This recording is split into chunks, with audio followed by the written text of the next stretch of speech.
അധികം വന്ന ചോറ് കയ്യിലുണ്ടെങ്കിൽ ഇനിയും കളയേണ്ട ആവശ്യമില്ല. നല്ല കറുമുറ കഴിക്കാൻ പറ്റിയ നല്ലൊരു 4 മണി പലഹാരം നമുക്കുണ്ടാക്കാം. അതും നിമിഷ നേരങ്ങൾക്കുള്ളിൽ ഉണ്ടാക്കാം. അപ്പോൾ എങ്ങനെയാണ് ഉണ്ടാക്കുന്നത് നോക്കിയാലോ?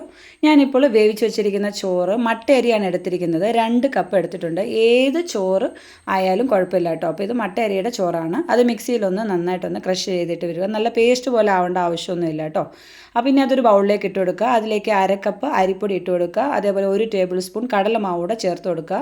ഒരു മീഡിയം സൈസ് സവാള ചെറുതായിട്ട് അരിഞ്ഞത്, കറിവേപ്പില കൊത്തി അരിഞ്ഞത്, ഒരു പച്ചമുളക്, ഒരു ചെറിയ കഷ്ണം ഇഞ്ചി, 1 ടീസ്പൂൺ ഉപ്പ് കൂടെ ചേർത്ത് കൊടുക്കുക. ഒരു 1/4 ടീസ്പൂൺ മഞ്ഞൾപ്പൊടിയും കൂടെ ചേർത്തിട്ട് ഒരു നുള്ള് നല്ല ജീരകവും കൂടെ ചേർത്ത് നന്നായിട്ട് ഇതേപോലെ ഇളക്കുക. അപ്പോൾ ഈ ചോറിൻ്റെ ഒരു നനവുള്ളതുകൊണ്ട് അത് വെള്ളം വേറെ പ്രത്യേകിച്ച് ചേർക്കേണ്ട ആവശ്യമില്ല. അഥവാ വെള്ളം കുറവാണെങ്കിൽ നമുക്ക് കുറച്ച് കയ്യിൽ 1 ടേബിൾ സ്പൂണോളം വെള്ളം മാത്രം ഒഴിച്ച് നന്നായിട്ട് എടുക്കുക കേട്ടോ.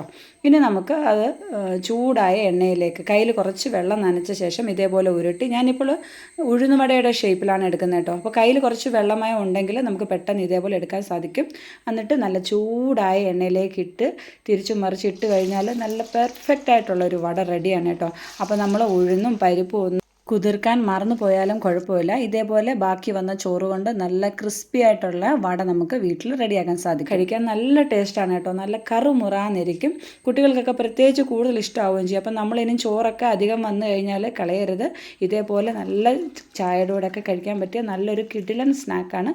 അപ്പോൾ എല്ലാ കൂട്ടുകാരും ഇതൊന്ന് ട്രൈ ചെയ്ത് നോക്കുക കേട്ടോ. നിങ്ങൾക്ക് തീർച്ചയായും ഇഷ്ടമാവും. ഞാനൊന്ന് മുറിച്ച് കാണിച്ചു തരാം. നല്ല ക്രിസ്പി ആയിട്ടാണ് ഇരിക്കുന്നത് കേട്ടോ. നല്ല ടേസ്റ്റുമാണ്. കറുമുറാന്നിരിക്കുകയാണ്. അപ്പോൾ ഓക്കെ, ബൈ ബൈ, ടാറ്റാ.